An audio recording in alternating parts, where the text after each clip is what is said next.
Hello, my dear student. Welcome to Shiksha Kit Assam.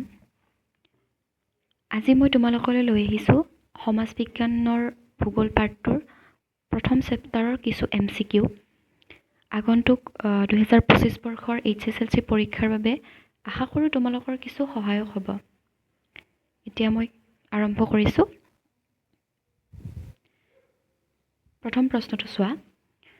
প্ৰথম প্ৰশ্নটো দিয়া আছে যে ভূগোল বিষয়টো প্ৰধানকৈ কেইটা ভাগত বিভক্ত হয়নে নহয়? অপশ্যন দিয়া আছে কি?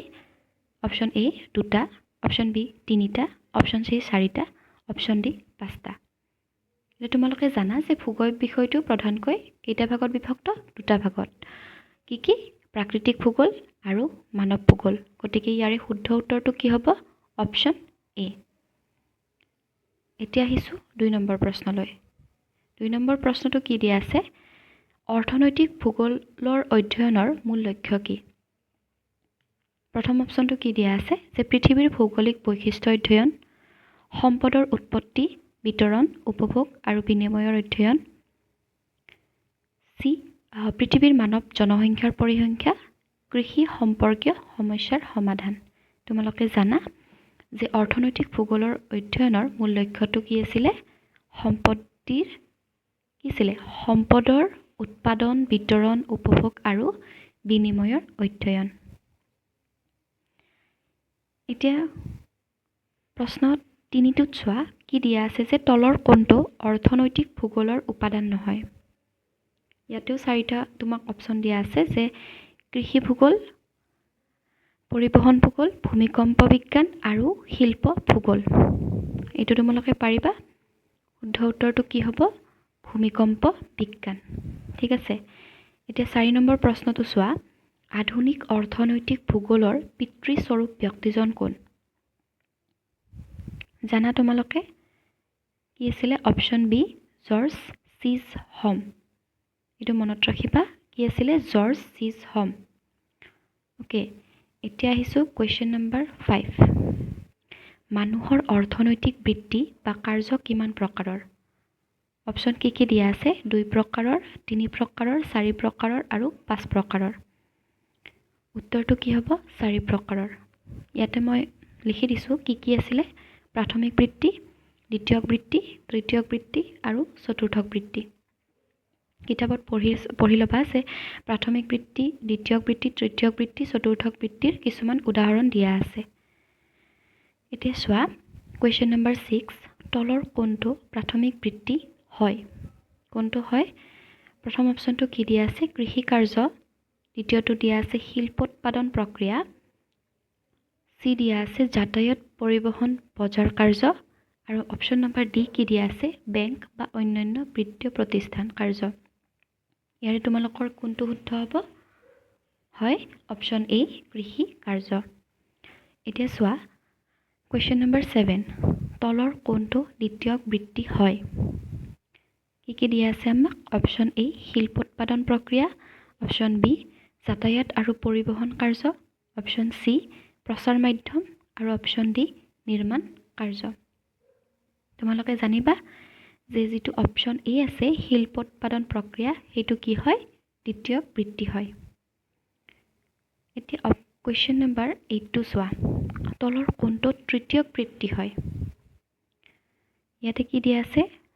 অপশ্যন এ বেপাৰ বাণিজ্য, অপশ্যন বি শিল্পোৎপাদন প্ৰক্ৰিয়া, অপশ্যন চি প্ৰচাৰ মাধ্যম, অপশ্যন ডি মাছ ধৰা কাৰ্য।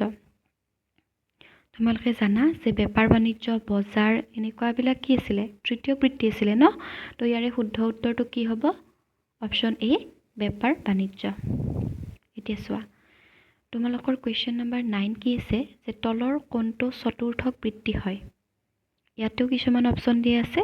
কি দিয়া আছে? এটা আছে কৃষি কাৰ্য, নিৰ্মাণ কাৰ্য, যাতায়াত আৰু পৰিবহণ কাৰ্য আৰু আছে শিক্ষক। ইয়াৰে শুদ্ধ উত্তৰটো হ'ব কি? অপশ্যন ডি শিক্ষক। চতুৰ্থক বৃত্তিত কি আছিলে? গৱেষণা আৰু শিক্ষাটো কি আছিলে? চতুৰ্থক বৃত্তি আছিলে ন? গতিকে শিক্ষকটো কি হ'ব? চতুৰ্থক বৃত্তি।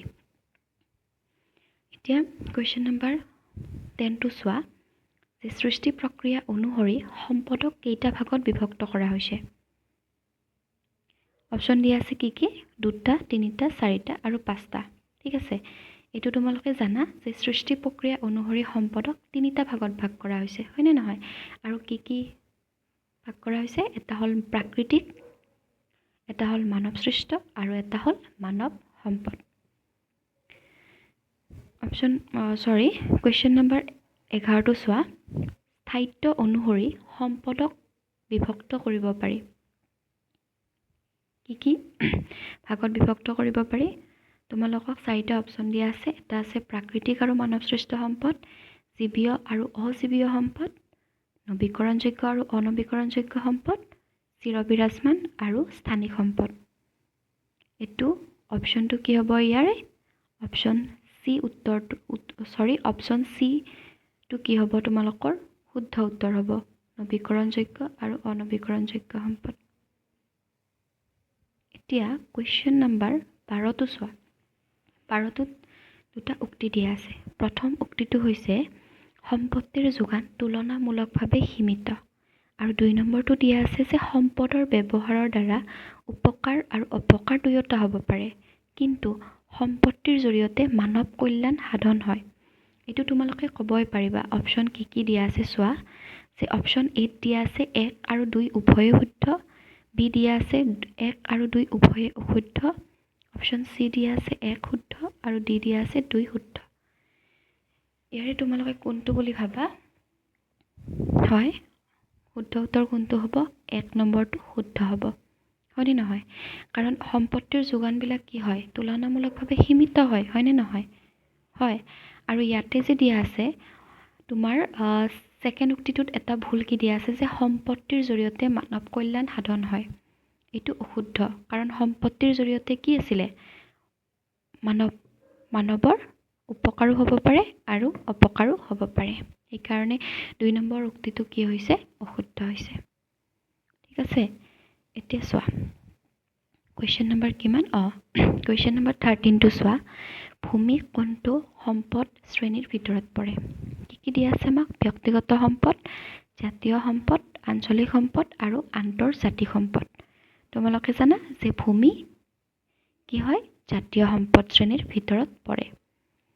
Option B is correct. ঠিক আছে, এতিয়া আহিছোঁ আমি 14 নম্বৰ প্ৰশ্নটোলৈ। 14 নম্বৰ প্ৰশ্নটো আমাক কি দিয়া আছে, যে তলৰ কোনটো অৰ্থনৈতিক ভূগোল অধ্যয়নৰ পদ্ধতি হয়? এতিয়া চোৱা, অৰ্থনৈতিক ভূগোল অধ্যয়নৰ পদ্ধতি কিছুমান তোমালোকে পাইছা। তাৰ ভিতৰত কিছুমান অপশ্যন দিয়া আছে। ইয়াতে চোৱা, প্ৰথমটো দিয়া আছে যে আঞ্চলিক পদ্ধতি, আন্তৰ্জাতিক পদ্ধতি, তন্ত্ৰ বিশ্লেষণ পদ্ধতি আৰু কি দিয়া আছে? নীতি নিয়ম পদ্ধতি, হয়নে নহয়? ইয়াৰে তোমাক অপশ্যন দিয়া আছে। অপশ্যনবিলাকৰ ভিতৰত কোনটো হ'ব? ডিটো, য'ত কি কি দিয়া আছে, যে আঞ্চলিক পদ্ধতি, আন্তৰ্জাতিক পদ্ধতি আৰু তন্ত্ৰ বিশ্লেষণ পদ্ধতি। এই 3টা কি হৈছে? ইয়াৰে কি হ'ব? আঞ্চলিক পদ্ধতি, তন্ত্ৰ বিশ্লেষণ পদ্ধতি আৰু যিটো নীতি নিয়ম পদ্ধতি আছে, অৰ্থাৎ ACND, এই 3টা কি হ'ব? তোমাৰ অৰ্থনৈতিক ভূগোল অধ্যয়নৰ পদ্ধতি হয়। কিন্তু যিটো অপশ্যন বি আছে, আন্তৰ্জাতিক পদ্ধতি, সেইটো কি? ভূগোল অধ্যয়নৰ পদ্ধতি নহয়। বুজি পাইছা? এতিয়া আহিছোঁ 15 নম্বৰ প্ৰশ্নলৈ। এইটো কি দিয়া আছে চাবা। তলৰ কোনটো সম্পদৰ ক্ষেত্ৰত প্ৰযোজ্য নহয়? অপশ্যন এ দিয়া আছে হস্তান্তৰ কৰিব নোৱাৰি, বজাৰ মূল্য নাই, মানৱ জাতিৰ কল্যাণ হয়, উপকাৰ অপকাৰ দুয়োটা হ'ব পাৰে। ইয়াৰে কি হ'ব জানানে? অপশ্যন নম্বৰ বিটো হ'ব। কাৰণ সম্পদৰ কি হয়? বজাৰ মূল্য আছে, হয়নে নহয়? কিন্তু ইয়াতে কি দিছে? বজাৰ মূল্য নাই, যিটো কি নহয়? সম্পদৰ ক্ষেত্ৰত প্ৰযোজ্য নহয়। আশা কৰোঁ তোমালোকে বুজি পাইছা। ধন্যবাদ, ভালদৰে পঢ়িবা।